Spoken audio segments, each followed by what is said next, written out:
From WXXI News, this is Connections. I'm Julie Philipp, filling in for Evan Dawson.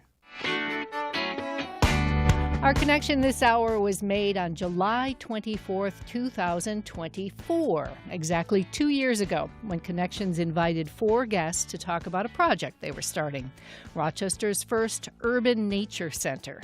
Back then, it was still a dream. The city had just allocated the funding and put the project out to bid, but a lot has happened since then. This week, Tuesday, the city celebrated the opening of the Maplewood Nature Center in Maplewood Park.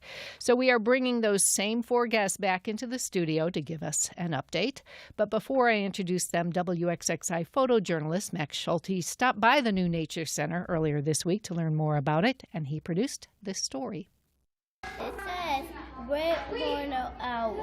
It's owl. What are the rights that every child in the city should have as far as access to nature? How do we create a facility specifically for city families that is located in the city, accessible to them?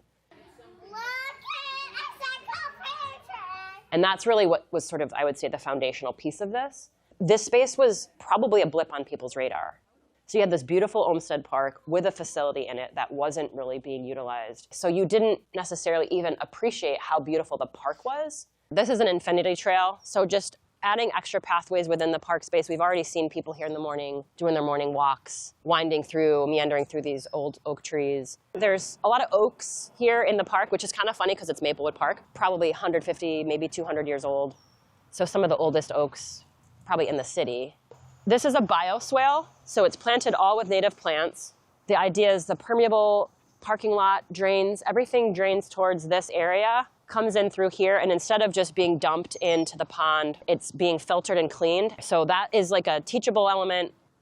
The more we understand about how kids learn, the more we understand that they need to be doing things hands-on. That's the space we want to create here, is like hands-on opportunities, especially with younger children. They're curious, they connect with animals. Guys, But look at how she's showing us the snake. Well, of course, she has a little tiny nose. They can have empathy for a snake or for a bug. They're curious about how those animals live in the world. And that sort of translates into how we treat each other, how we take care of things. Usually snakes' tongues are red or black. If you care more about and you know more about what's going on in your environment, you are more likely to care about how it's faring, how it's doing in the world.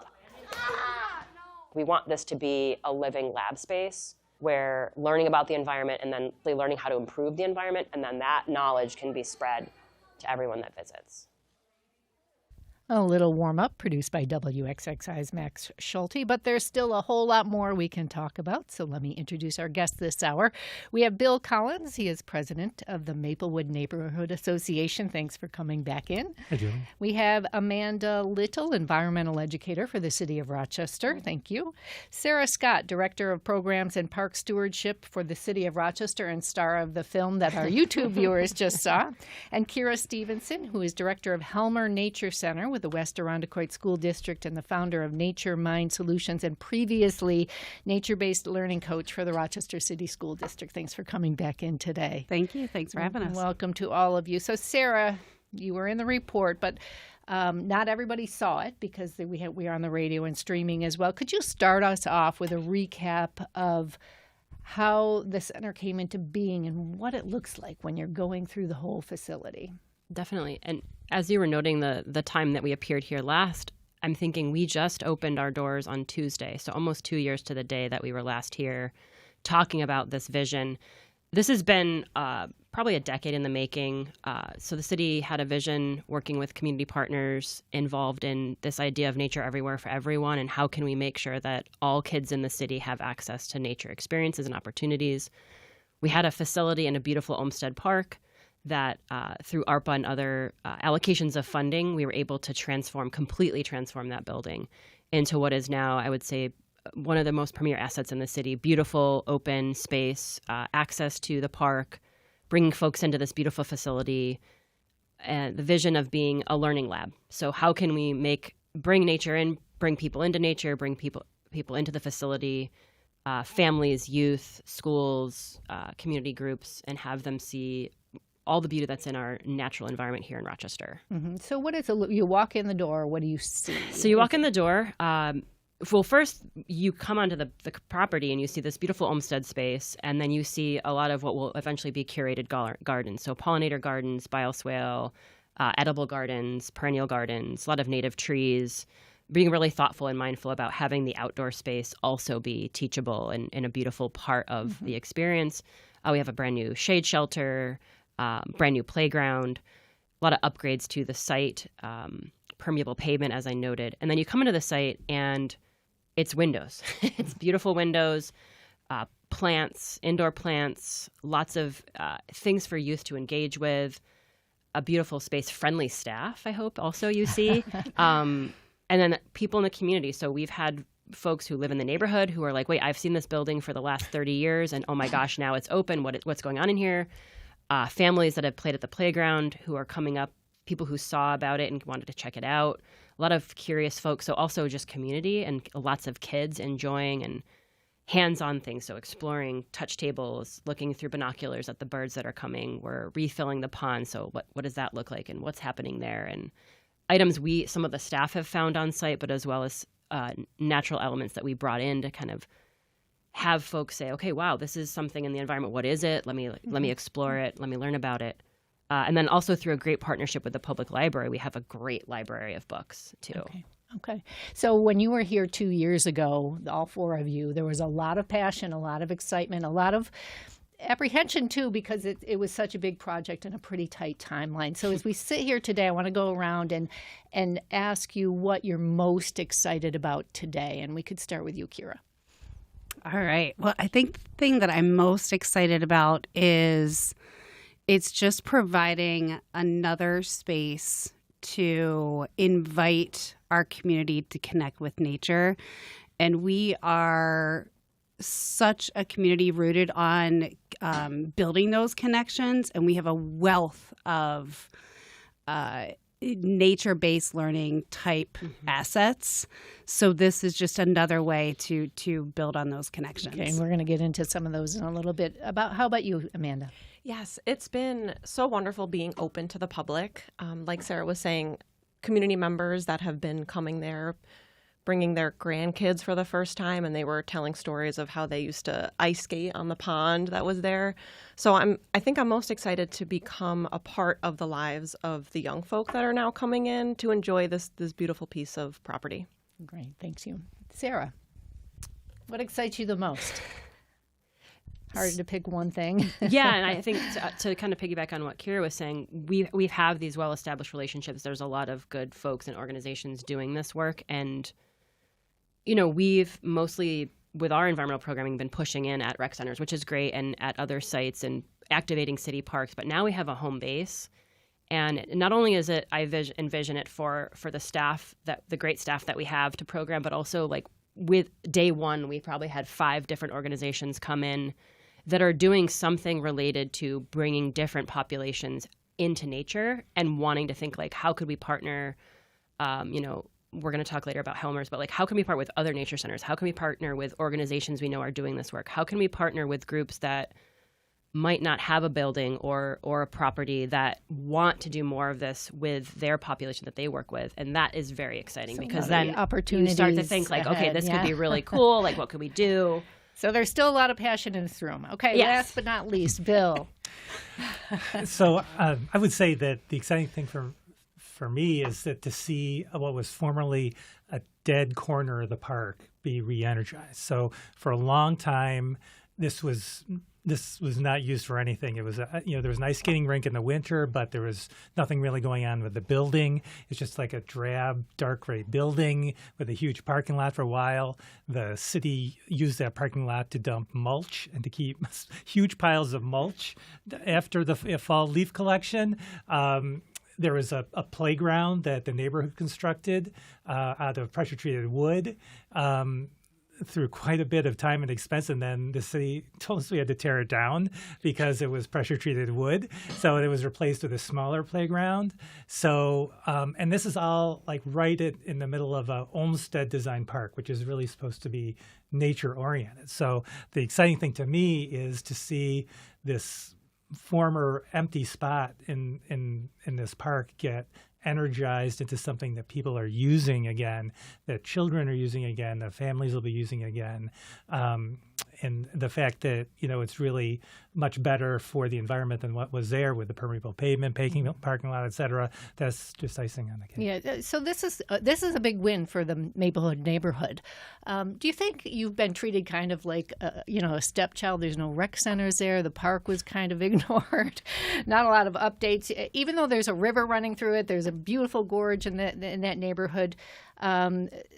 What are your thoughts on that? Well, we definitely need a rec center, that's for sure. But because there's a lot of youth in the neighborhood that need recreational outputs, and I know that there's some efforts to help use the schools for that.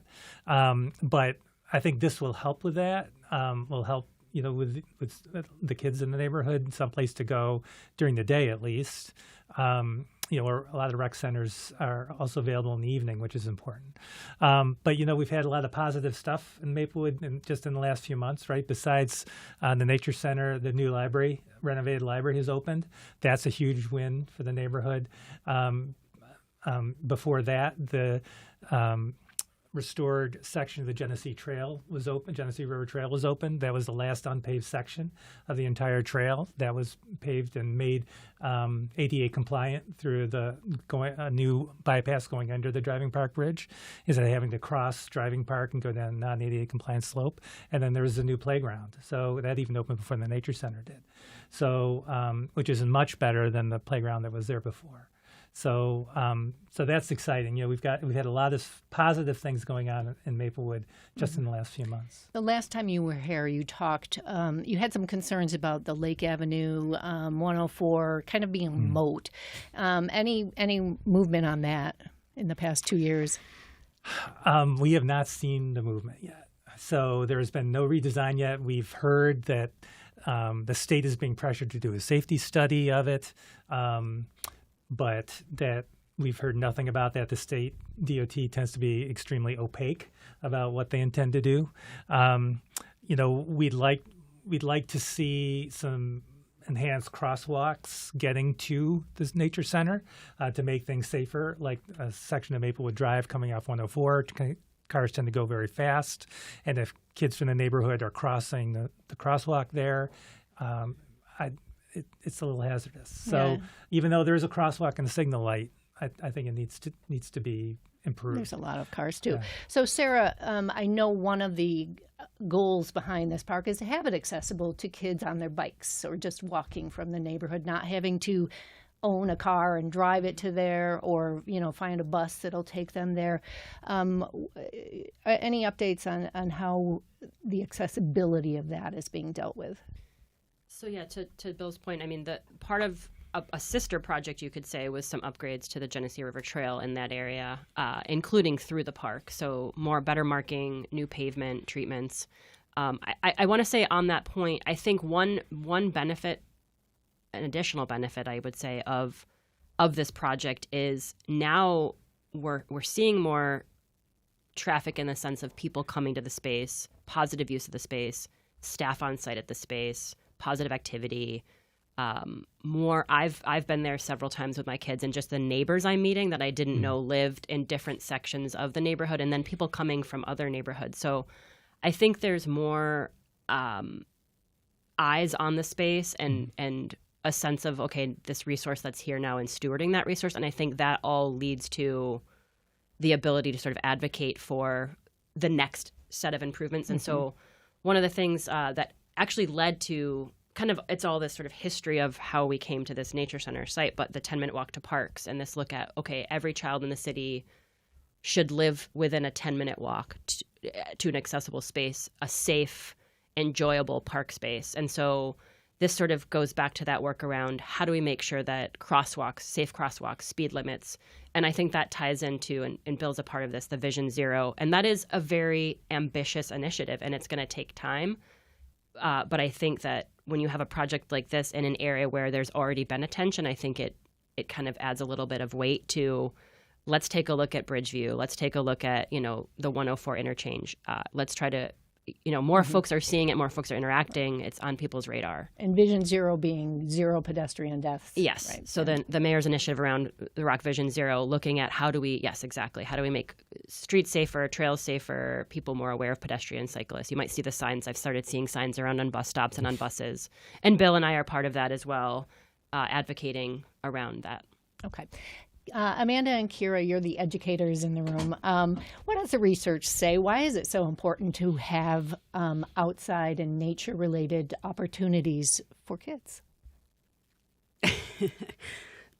Excuse me. Oh my gosh, that could be a whole show in itself, right? How many minutes do we have? We've got time. Take your time. Somebody tell me when to stop. I think the power behind having these spaces and having kids connect with nature is, we come back to joy, we come back to love, we come back to discovery, curiosity, knowledge. I mean, you can just kind of go on. And when you look at kind of the essence of children, and they're naturally curious. And sometimes when we take those spaces away, we take those opportunities away, it creates deficits that are lifelong. And by creating spaces and time and connection for children to be with nature, they are doing the learning, and nature is the teacher. And they will start to make their own connections, and they will answer their own questions. And that starts the foundation to be lifelong learners, but also seeing themselves as a part of nature and with nature instead of kind of this top-down mentality that we have created. And as you start to create those experiences and kids are learning with nature, they change. And I think that's kind of the beauty that we've seen by putting an emphasis on nature-based learning in the last several years within the Rochester area, is that then it creates holistic wellness. We like to say that it's good for their brain, their body, their heart, their spirit. And that then creates growth academically. By taking risk outside, climbing a tree, jumping rocks, then that translates to taking risk in the classroom. And then we know, too, by creating those connections and learning with community, there's so much learning that comes with language and reading and writing and math. And nature is the ultimate teacher. You can learn all of our subjects through nature. It's just a matter of how to do it and what it looks like. Okay. Yeah, Amanda, she was right. She could go on forever. Right. Is there anything that you want to add to that? Yeah, I can add just a little anecdote about how important the curiosity and the wonder is of this space. We were outside on a program yesterday, and a few of the girls just went off and were, playing with the leaves and sticks and coming up with stories and running in and out of the large branches that were hanging down. It was kind of creating a small house type look to it. So it's really just providing the kids with an opportunity to get out there and see what nature can show them and inspire in them. And we're really basing a lot of our programming on the beautiful elements of the site. So we have programming based around the pond. We have pollinator gardens. We've seen goldfinches out amongst the purple cone flowers and other pollinators. And so it's just giving kids time to pause and to observe.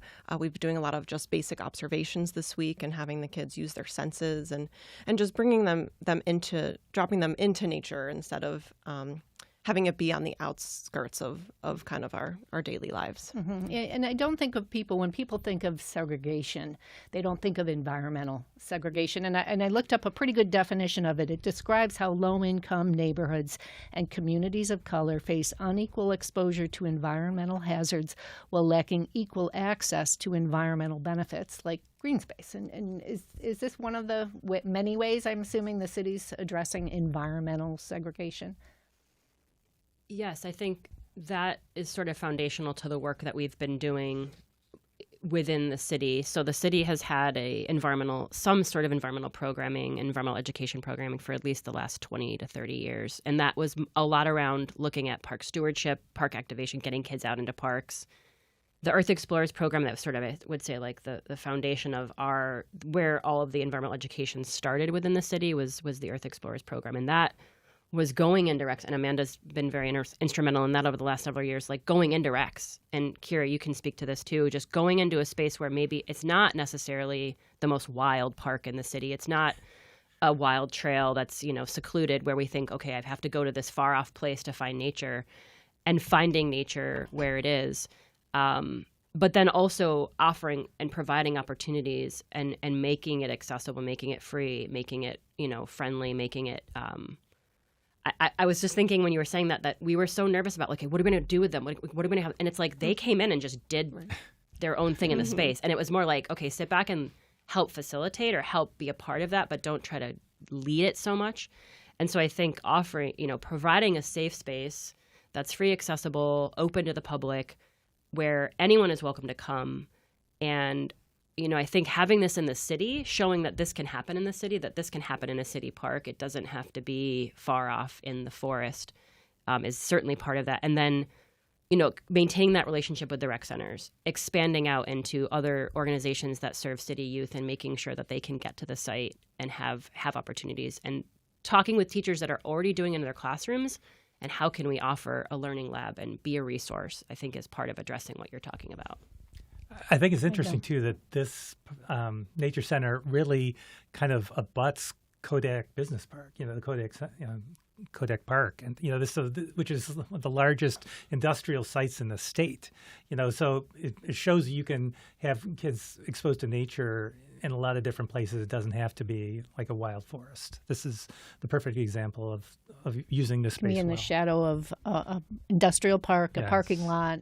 Do you have something to add, Kyra? Yeah, and that always has been a big push in terms of equity and access to green, safe spaces. And having that mentality that nature is everywhere. You just have to know kind of how to look for it. And again, giving time and space. A lot of the things that I work on is looking from an asset mind in terms of here's what you have access to. So paying attention to what nature is there. Keeping in mind that we know that the inequities can be fierce, right? In terms of when kids are able to walk to certain spaces and they're under a tree canopy and there's biodiversity versus it's not even safe to get from one space to another. And again, all of this, the work that is happening in this community to break those barriers down. And people want to help. And people want to be involved, and so that we can get nature, accessible with everyone. And the research does support that when children and communities are surrounded by nature, physical health, mental health, intellectual stimulation is increased. And so I think it's got to be a priority for all of our neighborhoods and all of our children to have access to safe nature spaces. Can I just say one thing, too, on that point? So we keep saying nature everywhere, and that is an initiative that several of us at the table, have been a part of as far as thinking about how do we ensure that every child has access to some kind of environmental programming and environmental experiences, regardless of where they live. And I think there's lots of great organizations doing that work. There's lots of great educators doing that work. And I think one of the things we've talked a lot about is how do we reach into schools and how do we reach into other nonprofit and after school programs and childcare programs to make sure that we are offering up resources and opportunities and in the facility now. I think that's a big thing we talk about. We're going to talk about that. Great. We're going to take a little break, and then we're going to spend a lot of time on that. We have been talking with Bill Collins, president of the Maplewood Neighborhood Association, Amanda Little, environmental educator for the city of Rochester, Sara Scott, director of programs and park stewardship for the city of Rochester, and Kyra Stephenson, director of Helmer Nature Center with the West Irondequoit School District and founder of Nature Mind Solutions. We will be back to continue our conversation about the new Maplewood Nature Center.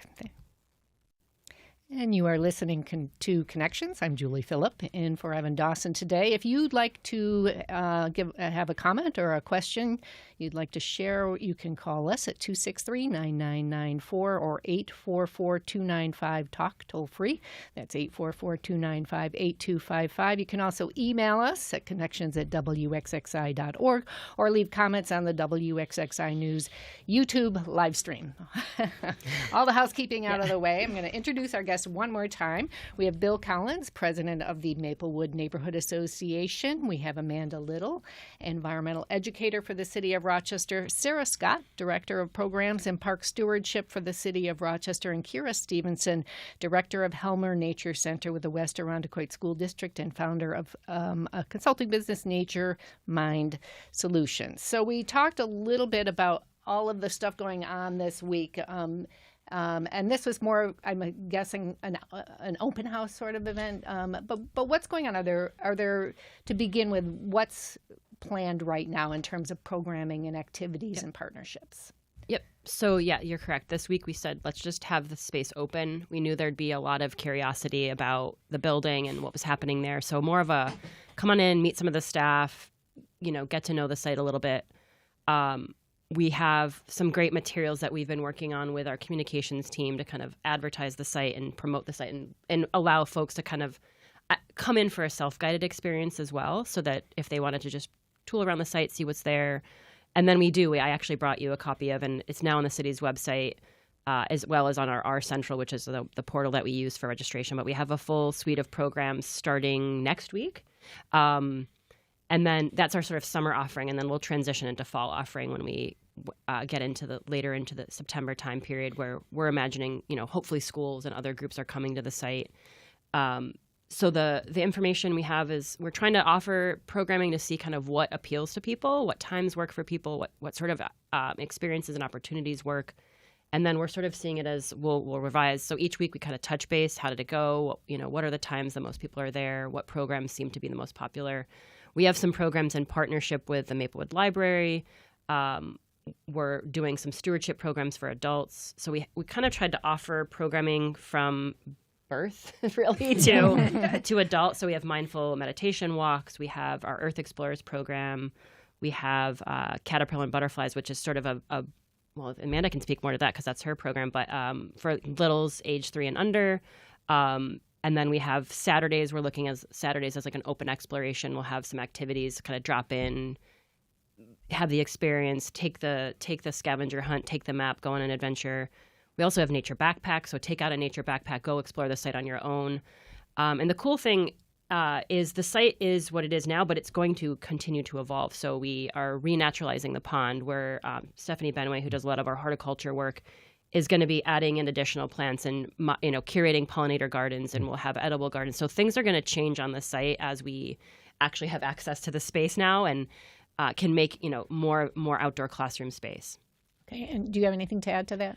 Yeah, I think it's a really cool kind of array of offerings. Again, our toddler program is coming up next week, so it's going to be more kind of not as structured, but maybe some nature related books, maybe some story time elements in there, some songs, and just enjoying nature with the little ones, and all the way up to our mindful meditation walks, and really just kind of meeting people where they're at and seeing what they're interested in. People have just enjoyed coming into this space, and a little plug for our ambassador animal, a black pine snake named Sassy.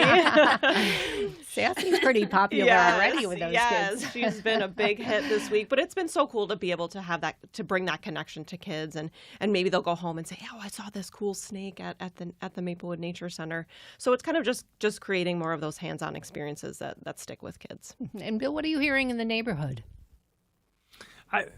Kind of similar to what I was thinking, like it's so good to have that space finally occupied with something positive, and excitement over something really new in the city. And we were lucky enough to have a vacant facility in Maplewood that the city could use for it. So And by the way, regarding your materials, I just want to mention, I think that logo made out of the maple helicopters is genius. Whoever came up with that. We got mad props to the city communications team, and Bill Schwabacher did that. Yes. That was a stroke of genius, really. So I think that it's also a connection with the Genesee Valley Trail going across to Seneca Park. The crossover on the pedestrian trail to Seneca Park is right there. So I think this is something that's going to be very visible to the neighborhood and a very positive thing. Mm-hmm. And when you were here last time, Kyra, you were actually with the city school district in a school that was doing nature-based learning. And I know that the partnership with the school district is really important in this project as well. Can you, I don't know who wants to pick that up, but tell us where that stands and what you're hoping to see. Yes, so this is, and this goes back to kind of where our relationship started, not that long ago, really, and the growth that has happened. So I know that I'm still a part of the, as long as with Sara and Amanda, the group that is working with the city school district in getting nature-based learning to all of our all the students within the city school district. There's a task force that Sean Coffey, he's the director of science for the RCSD, is kind of leading the way with that. And so that's going to continue. We're part of Nature Everywhere, and it still looks like School 12 will have their nature-based learning program and have a coach there to kind of keep those programs going and those connections. Yeah. And then I think the connection with the Nature Everywhere, what the district's doing, and then I would be remiss not to mention like the Rochester Ecology Partners and Chris Woodmeyer and all the work that his organization is doing. To kind of carry that forward as far as making sure that the district at least still has programming. And I know they're also working with charters and some homeschool groups. I feel like there's several different groups doing this work in the city.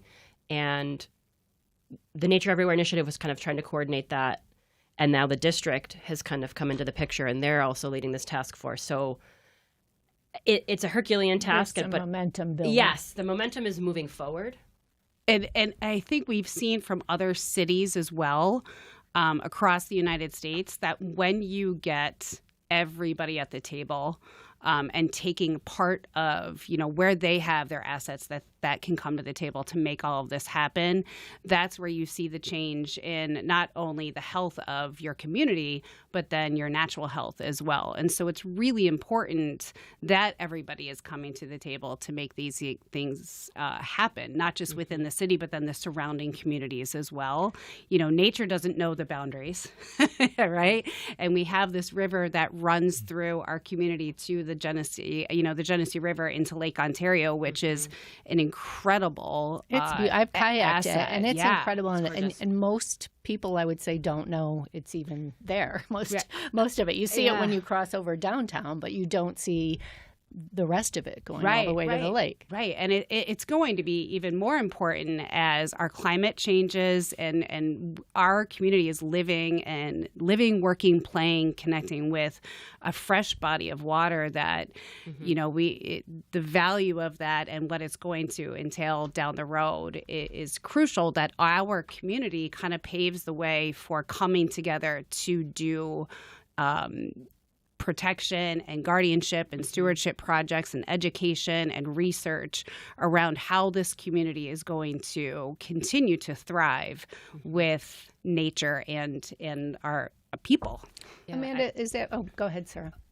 I was just going to say, I think something that's coming up is so important is this relationships and partnerships. I mean, at this table, there's, a lot of the strength is around the relationships we've built through the Nature Everywhere stuff that we've done, through the city's Connecting Children to Nature, through the Children's Outdoor Boat. That's all relationships and partnerships, whether it's with the district and Kyra or the Genesee Land Trust or, Rochester Ecology Partners or Earthworks. It's all about these relationships that with the common goal, and I keep saying it over and over, but that every child has opportunity to access nature. And I include in that adults as well, but starting with kids and making sure that they feel like they can connect. And then just going back to what you were saying, Bill, about the trail, I mean, that stretch of river and trail, to cross over the Genesee River on a pedestrian bridge where you're straddling between two historic parks and you're literally can stand in the middle of the river, I guarantee you, like you were saying, some people don't even know that bridge is there. They don't know where the river goes once it leaves downtown. And in the fall, it is absolutely gorgeous. So getting more people to colors. even know that is there is a huge win. Because then you're curious, what's down there? What's living down there? What kind of birds are down there? What kind of trees are those? So, sorry. So I wanted to get back to something that you touched on a little bit, is that the goal here isn't just to, make kids healthy and enjoy the environment, but to shape their futures a little bit, to make them become stewards of our environment. And can you touch on that a little bit? Yes, that is one of our big goals. And an example of that is actually our partnership with the Rochester Institute of Technology. They have come out and they do their litter trap program and their plastic pollution study that they have graduate students working on it. And we actually install litter traps into the storm drains at least 3 of our centers. And we're going to have one at the Nature Center as well. And then RIT is able to come and pull up the plastic, and they actually study it and they sort it and determine why that plastic is getting where it is, and to come up with solutions with the kids about how we can prevent that from continuing to happen. And so these different partnerships that we're going to rely on are going to help kids realize that it's their future too, and it's their neighborhood. So we do cleanups. We just had a cleanup with the Seneca Park Zoo where we cleaned up, I think it was 300 pounds of garbage just in the surrounding area of the Nature Center. So many of those to follow, and just getting kids involved with that and teaching them that this is all our space and it's our shared space, and we should take care of it. Mm-hmm. And the Helmer Nature Center, where you are now, you're connected somehow with the West Irondequoit School District. So it's not just the city. Do you want to talk about that a little bit? Sure. So the West Irondequoit School District does kind of own and manage the Helmer Nature Center, which is about 45 acres along a creek, actually a wetland that then leads into Lake Ontario. And we have a center and a kind of a community space. It's under construction right now, so I'm learning from them as well.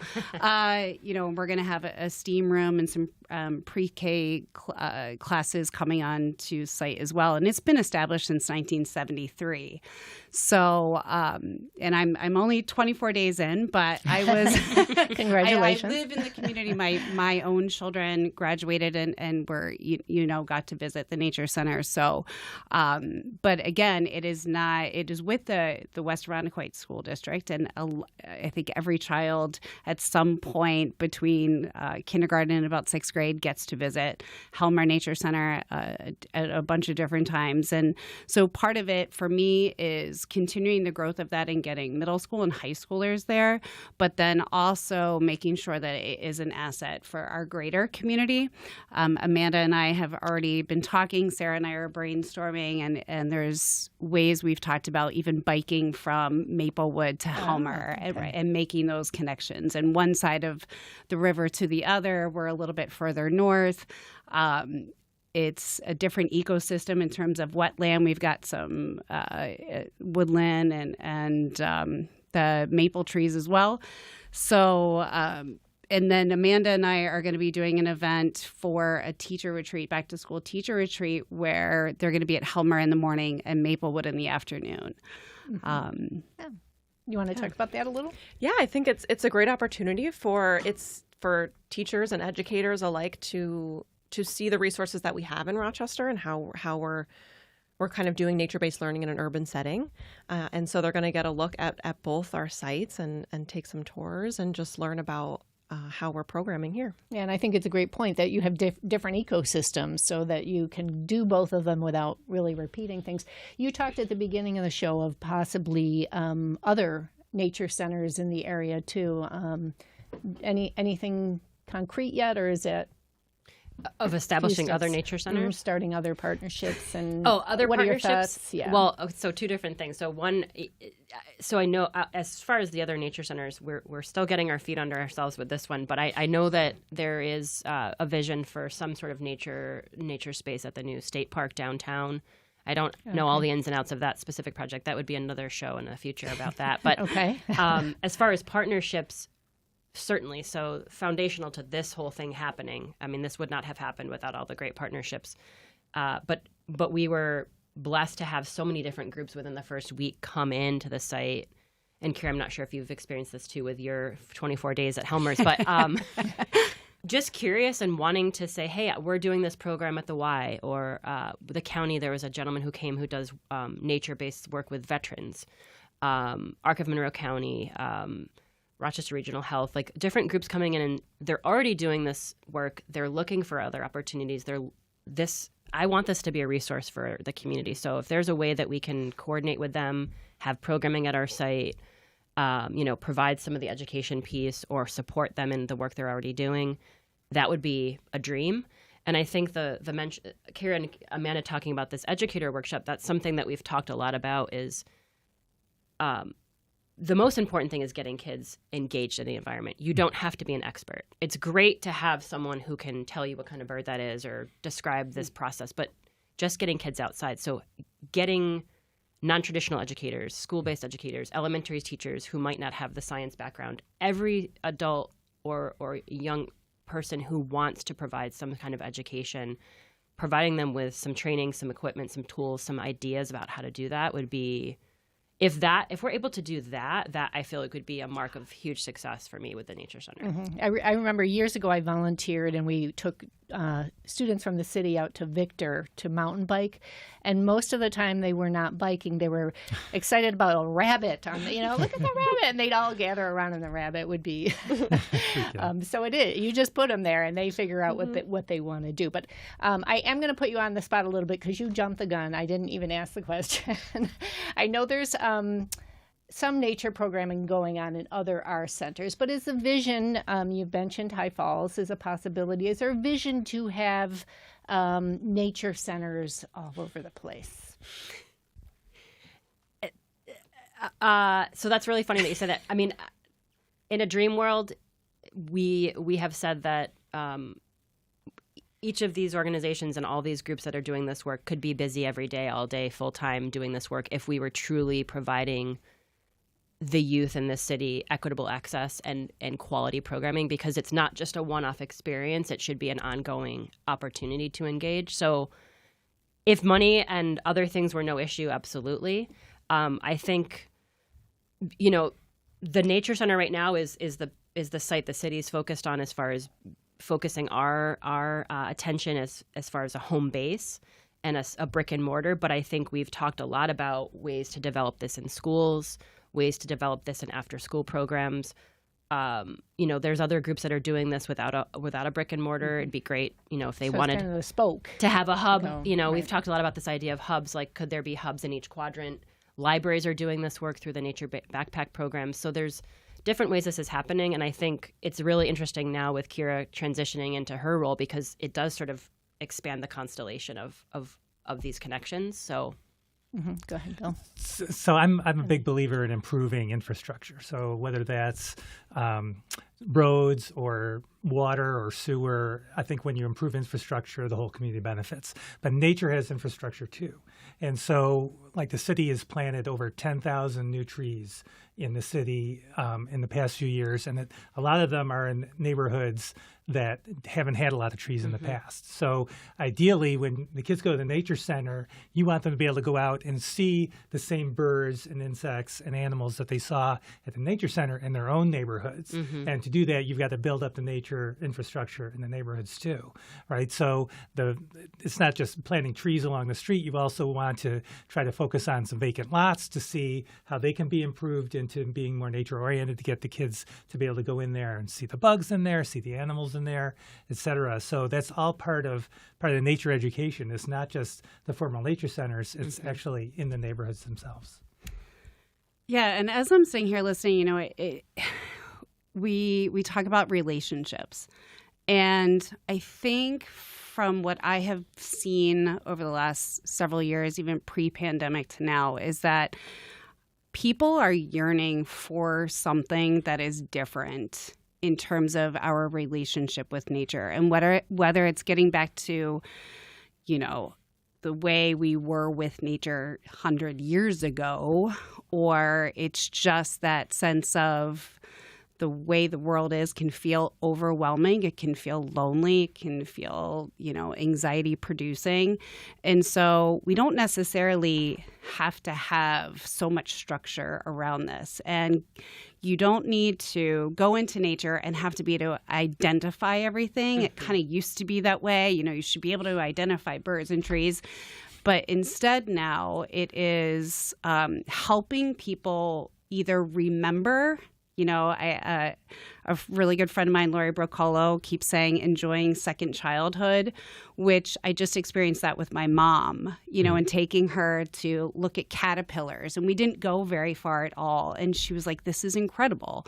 And it's just bringing all of these resources together from people, relationships, places, from Helmer Nature Center to Maplewood Nature Center, but then also being the voice of this is about a reciprocal relationship with other living beings that are on this planet, and we're not this superior. We definitely think we are. We definitely have a huge impact when we are around with nature. But I think it's really about that message of look at what happens when we are in reciprocity with other living beings. And it's changing the community. We know that it will change for the good as well from concrete and steel mortar, all that kind of infrastructure to that bio infrastructure as well.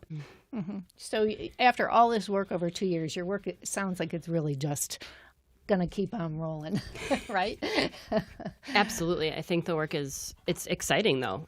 We just keep pinching ourselves to say, and I think the other piece that feels important is we have such great relationships with our city's rec centers, and Amanda's, and other educators over time have formed really strong relationships. And there's a lot of great educators in those rec centers doing work. And we've seen more and more nature work happening in, bike clubs and hiking clubs. And we have a great relationship where we're taking kids kayaking and canoeing and rock climbing. And so I think there's just endless opportunities to continue to expand. And so I think the exciting challenge is how do you do it all? How do you sustain it? How do you grow more folks who feel confident to do this? How do you make sure you're reaching into all the different spaces and providing something to folks who are requesting it, whether it be a one-off opportunity or an ongoing mentorship or development, and also I want to say, learning, because I think we're all still learning. So none of us, I wouldn't call myself an expert. I have lots to learn. I think we all could say that. And I say it all the time with the team, I'm not about reinvent, like we don't need to reinvent the wheel. Let's find the people that do this really well. Let's partner with them. Let's do the things we can do really well, and then look into the community to find those leaders or those other folks. And that might be some of the kids we work with that can teach us how to do the things that we need to do. And I just want to say, Bill, I really love what you said about making sure that the same things they can experience and see at the Nature Center are the things that we're creating, parks and green spaces in the city, that they can also find those things there. We've talked a lot about kids. The video showed kids communing with snakes and all of that. But this is for the grown-ups too, right? Yeah. Definitely. Yeah. We have teachers that are reaching out saying, this is something I want to bring to my practice. How do we do it? That's one of the reasons why we have the Nature-Based Learning Symposium, August 25th at Durand. Amanda and I are working with the Association for Nature-Based Education on the teacher retreat event. And yeah, Sarah, if you want to jump in too. We've been in conversation with several of the different libraries and some of the library leadership in the city to talk about bringing librarians and bringing educators from the libraries. Bill and I were just talking about getting the neighborhood association to come to the site. As far as the Nature Center is concerned, I truly do believe we want it to be programmed as much as possible, and it doesn't always have to be us. If there's organizations that we can help facilitate programming, so like I mentioned, the veterans groups, or older adults that want to be part of it, that we can engage. Because we also have a stewardship program, so we're going to be, Stephanie Benway is going to be leading some of our horticulture work. I'm thinking like master gardeners or folks that are interested in gardening in their yards, or how can I, like Bill mentioned, transform this urban lot, all of those things, and reciprocity. So we have things to share with you, but we also know we have plenty of things to learn. Yeah, it's perfect for older adults to be there too. It's all ADA compliant. It's a Absolutely. very safe and accessible way for older adults that may not be out may be uncomfortable being outside because of frailty or whatever, it's a great place for them to be able to experience nature. Mm-hmm. And I know 2 years ago there was a little bit of concern that, oh, will they come if you build it? Is that a concern anymore? I don't think so. I think from what we've seen this week, people are just excited to have this resource available to them. So we've seen, I think we saw about 90 to 100 people come through the doors just in opening day alone, and it's been pretty steady ever since. And the funny thing about kind of reaching all ages is that nature has the ability to create awe in everybody from a baby to somebody that's 100 years old. So I think we have that going for us as well. Well, I want to congratulate you. Where should people go if they want to look for information on the programs and just the center itself? So to learn more about what's going on at the Nature Center, you can check out the city's website. So cityofrochester.gov/MNC.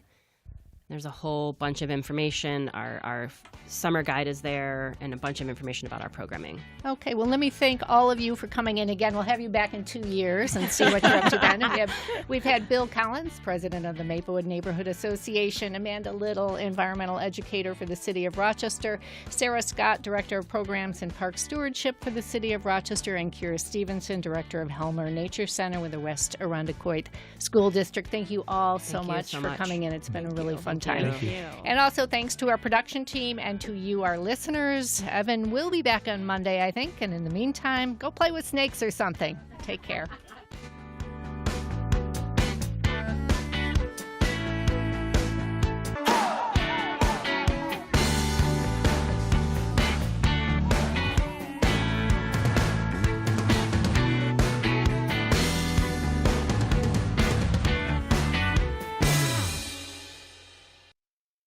This program is a production of WXXI Public Radio. The views expressed do not necessarily represent those of this station, its staff, management, or underwriters. The broadcast is meant for the private use of our audience. Any rebroadcast or use in another medium without expressed written consent of WXXI is strictly prohibited. Connections with Evan Dawson is available as a podcast. Just click on the Connections link at WXXInews.org.